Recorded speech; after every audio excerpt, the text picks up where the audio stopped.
Alright, welcome fellow American people to the People's Movement.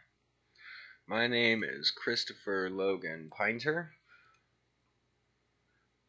and I am a natural human man, born on the land known as Tennessee, domiciled on the land known as Texas. Today's date is the 20th of January, in the year of our Lord, 2026. I'm coming to you today appearing proprio sui juris in special appearance of myself as the natural man to inform the people, the citizens, the nationalists, Democrats, Republicans, conservatives, liberals, Nazis, Zionists, whoever, shoot, blacks, Asians, Mexicans, this message is for everybody. This is the true message that the founding fathers rightfully believed in. So let's get into it, guys. Alright? So, here today I want to talk to you guys about how the Federal Municipal Corporation and its jurisdiction works in our modern times. Okay, so let's ask ourselves, who gave them the authority to license things? Who gave them the authority to tax things? Who gave them the authority to do things like kidnapping presidents of sovereign nations? Or even, executing civilians in the streets? What I can say is through my research, I have clearly been able to identify structures and underlying core principles that relate to trust structures in terms of finance, like trust funds and things like that, that clearly identify the contractual obligations of the Constitution and the founding documents. So to first understand this premise, we have to understand that America, the Republican Union of the United States of America, is a constitutional, ecclesiastic, public trust in which the people are the settlers and the beneficiaries of authority. Meaning that the people, me, Joe Schmo next door, you sitting on the other side of this screen, we are the grantors of authority. Who gave us the power and authority to do that as sovereign individuals? Well, according to the Constitution, it's defined as God, or the Yahweh Trust, that some people refer to as the Bible. Now, I don't really want to dig into that. My goal is to focus primarily on things that we can change in our current infrastructure, and that is why I'm targeting America, because we got to start small, right? So, predominantly here in America, we were taught to behave, comply, and do it or die. And for me, that's just not something I'm going to do. And so I'm doing what I can do to research the structures that govern us or claim authority over us, expose their true nature, what they do on a daily basis, and how they operate in terms of what they label themselves. And through this research, I've made the realization that America, in its original form, from the Declaration of Independence, the Constitution, the Articles of Confederation, and the Northwest Ordinance together all form a trust charter in which the people, the American citizen, not to be confused with a United States citizen, which I will get into that here in just a few minutes, are the beneficiaries of the rights and property held in trust, and the federal municipal corporation, known as the United States, is the acting trustee of said trust, in which their job is to administer property in the benefit of the common man living and residing on the land known as America. So through this understanding, through this lens, we can clearly see and view clear structures and oppressors in our modern everyday lives. Have you ever asked yourself what it means to be a United States citizen? Well, it's clearly defined, and it's clearly defined as such. A United States citizen, under the 14th Amendment, which is unlawfully ratified under the Constitution, since it was enacted through military occupation of sovereign nations and states who refuse to be coerced until threats of violence and military occupation, duress, and coercion force them to. Now, this is clearly written on public record, and it is not up for debate. This has clearly been stated multiple times throughout history, the last time being the Congressional Record in 1967, volume 113-112, page 15640 through 45. In these congressional records, it is very clear the unlawful ratification of the 14th Amendment stated clearly on congressional record, and its nullity, its voidability, its unlawful continuation is an act of usurpation and treason. I do not want to discuss that here. I am clearly here just to educate the masses on the two-class system clearly identified in this structure. This structure, whether you believe it or not, is the true lawful structure in which everything operates, and I will clearly explain it. So, in this structure, there are entities created within it, internally, within the Republican Union of America. Under the 14th Amendment, these entities are treated as natural human people with unalienable rights under the Constitution. Through this understanding and unlawful amendment to the Constitution, it allows them to create what is called a body politic, or a group of people, Republican, Democrat, black, left, right, Nazi. All of these are political bodies, body politics, NGOs, groups, organizations that all believe and follows certain things. That includes AIPAC. AIPAC's one of these groups. So understand that these groups of people are independent entities within the Republican Union of America, meaning they have equal protections under the Constitution, as I do, as Joe Schmo, my neighbor, as you on the other side of this screen.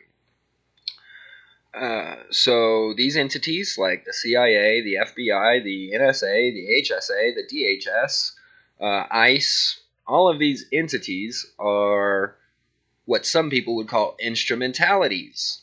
These instrumentalities are really just trusts, private person trusts, or PMAs, private membership agreements, that essentially have their own chartered rules that they are required to follow to receive benefits of said trust. These trusts are independent, without governing, except that they have to follow the Constitution. As long as they don't have anybody contesting that they're violating the Constitution, they don't have any lawful remedies being held against them. Now, see, this is where common law and statutory codes, policies, enforcements, and acts including the modern president's position, modern Congress's position, all of these positions that you see, all of these explanations on TV, on Fox, on CNN, on corporate structures, all of these are internal to their own, not internal to the Constitution, not internal to America, right? So you have to understand that America is the original trust. Everything else is another trust created within that trust. And as long as these trusts are not harming other trusts, they're fine. And as long as they're doing it with proper notice of each other, they're fine. So why does any of this matter, right? Why does any of this matter? Well, jurisdiction. Jurisdiction is why it matters. Why this is so important is jurisdiction. Okay? And let's explain jurisdiction really quick. Jurisdiction is essentially a identifier of location in which meaning that you either are in location under this trust or the neighbor's trust or the next person's trust, which is all internal to another trust. And what I mean by internal is it had to be created within the Republican Union of America. That trust, not the nation, it is a nation, and I don't want to misspeak on that. It's the size of a nation. It's a very large, very, very large trust that holds a lot of wealth. This wealth is held and supposed to be used in the benefit of its beneficiaries, the American people, not U.S. citizens. U.S. citizens are internal, registered entities to the federal municipal corporation known as the United States. And what I mean by that, and I will clearly explain it using their own terminology. All right, we're going to go back to grade school now, and we're going to recite a pledge. I do not accept this pledge holding any authority over me, nor is it to be used in evidence against me. This pledge is merely for educational purposes in its reciting. I pledge allegiance to the flag of the United States of America and to the republic in which it stands. Well, let's rephrase that. Let's say what's actually being said in this pledge. I pledge allegiance to the symbol, the seal, the logo, the corporate logo, to the United States Incorporated, United States of America Incorporated, and to the Republican Union for which the federal municipal corporation known as the United States stands. Under the trust structure, essentially what it's saying is the United States Corporation was created to administer property rights and fiduciary duties to the people known as and classified as American citizens. How do you establish yourself as an American citizen, you ask? Well, you can't just declare it. Sorry, that's the truth. Well, technically, you are just declaring it. You just have to know where and how to declare it. Let's take traffic court, right? Traffic court, jurisdictions, all of that uses statutory jurisdiction codes known as zip codes. These zip codes say that you are jurisdictionally on land owned in trust by the federal municipal corporation known as the United States. Well, guess what? They don't own that land. The federal municipal corporation only gets to administer on that land. The land is the people's, and they are allowed to operate on it. What gives them the weird twist in authority that says that their authority of corporate requirements is over my natural rights under the Constitution? Well, that would be the 14th, the 13th, and the 15th Amendment created during and after the Civil War, because you have to understand that the Civil War is not what people commonly understand it as, free slavery, free this, free that. It was corporate overreach, extending federal requirements of a statutory authority over the natural, true, de jure Republican Union trust structure. Essentially, they were acting as trustees, enforcing trust changes that were unlawfully changed to the trust because they were done through military coercion and under trust law. Coercion and duress violate contracts. It's clear and simple, right? So any laws, acts, or duties that they impose are unlawful, period.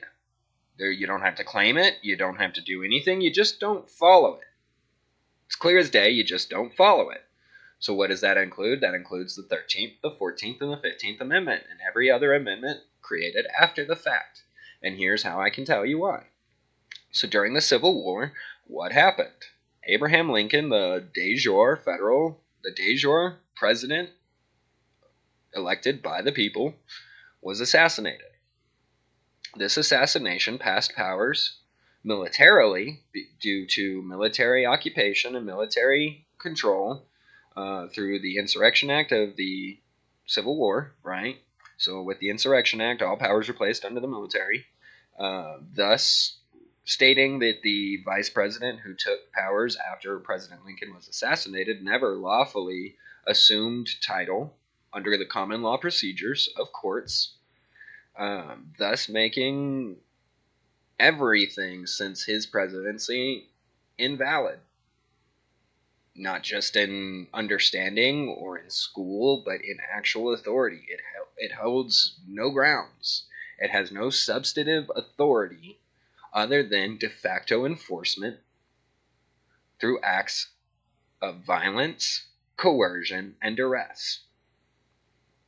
I don't know how else to explain it other than road pirates, policing, policy enforcement, codes and procedures, and rewording and redefining terminology that they don't have the authority to redefine or change the terminology to, because it was clearly defined in the trust structure known as the Republican Union of America, the rights and duties that they are granted by the people, and basically everything since the Civil War has been an overstep and an overreach of that authority.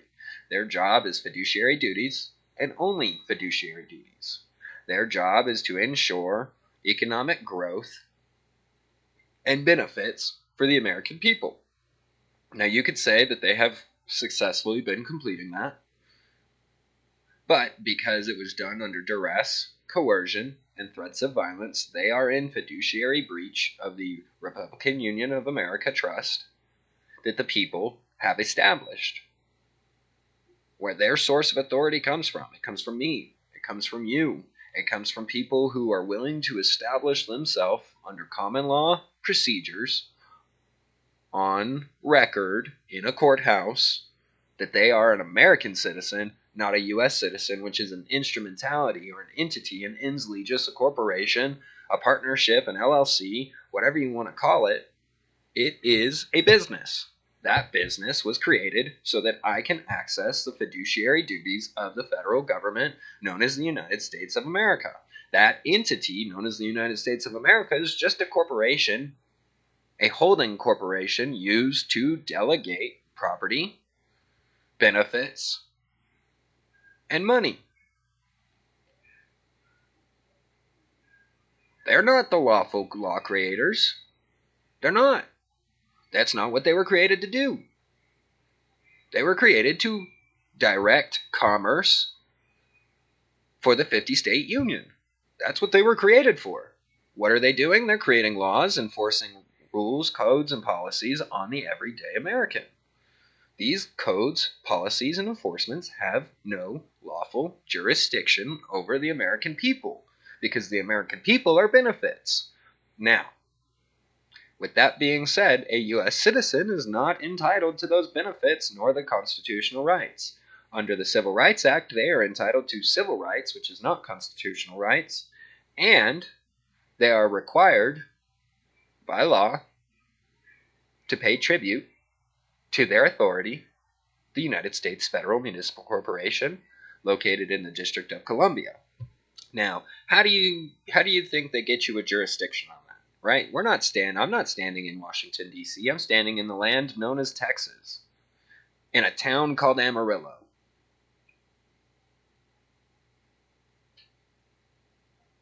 A town, not a city, not a zip code.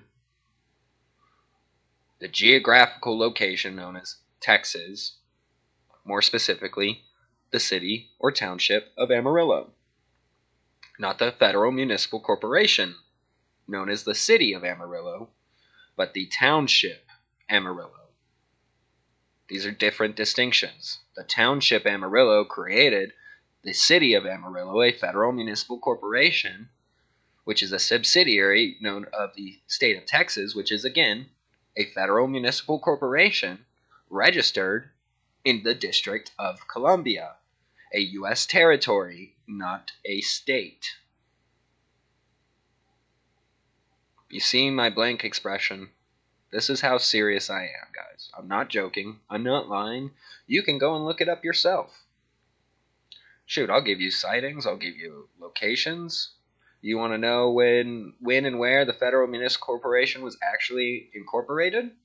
1871 with the Organic Acts. It forced and created the premise for jurisdiction under current understanding as we know it. I hate to break it to you guys. This is just the truth. A true American should understand the rules and laws that govern them, how they function, what their duties are, and what my duties, the everyday American's duty, is to enforce lawful governance. What is lawful governance?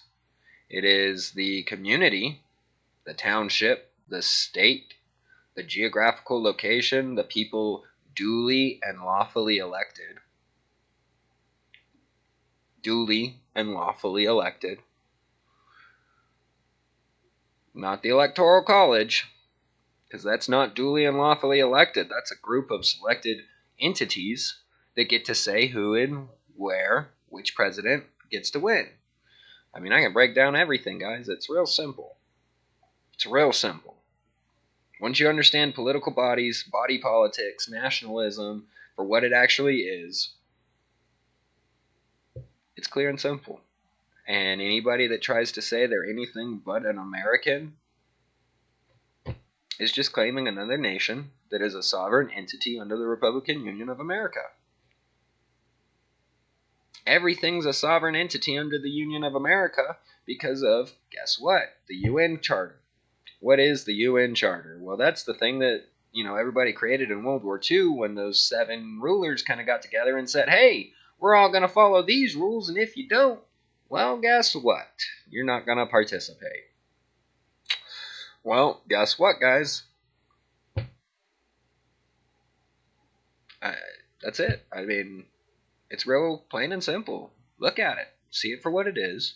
Understand that if you are a U.S. citizen, you're a second-class person, a slave, chattel slavery, an economic slave, a vestige of commerce, and your value is only that.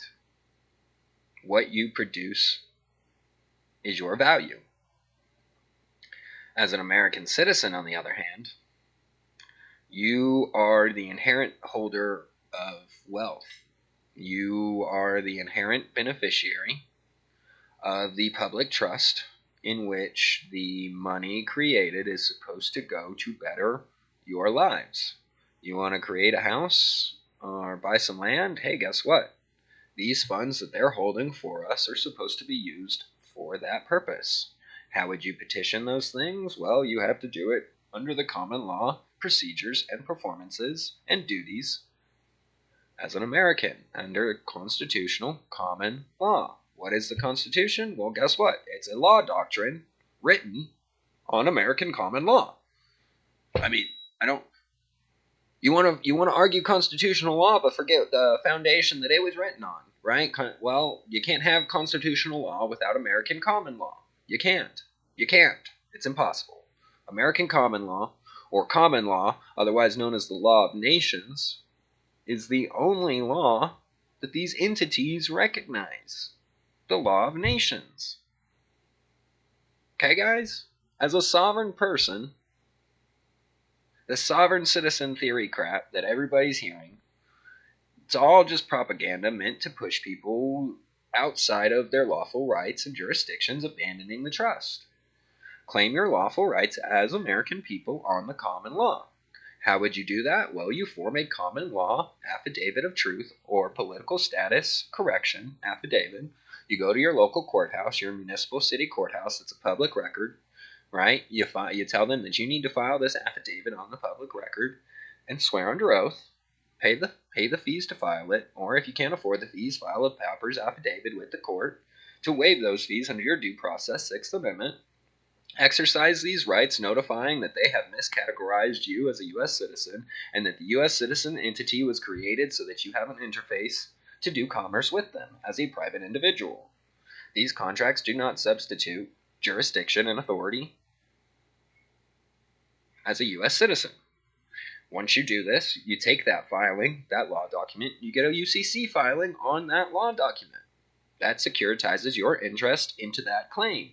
Once you do that, you take that UCC filing that you just filed, and you file another one on that UCC filing, thus creating the full chain of authority and allowing people to actually enforce the contract in a courtroom.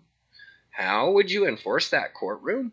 You notify the judge of that lawful record on public authority under the common law, and they too have to recognize its authority and its securitized interest in the common system, meaning it is a lawfully holding contract that they are obligated to uphold. Because if they do not uphold that contract, well, guess what, guys? They're in breach of their duties. Treason. You get what I'm saying, guys? You following what I'm saying? I mean, it's really clear and simple. If you have any more questions, if you want to discuss it with me, let's get on a live stream. I'll discuss it with you. I'll lay it out factually. I'll lay it out as cleanly as I can. If you want to discuss it with me, get on a live stream with me. Let's discuss it. Thanks for watching the People's Movement, guys. I appreciate it.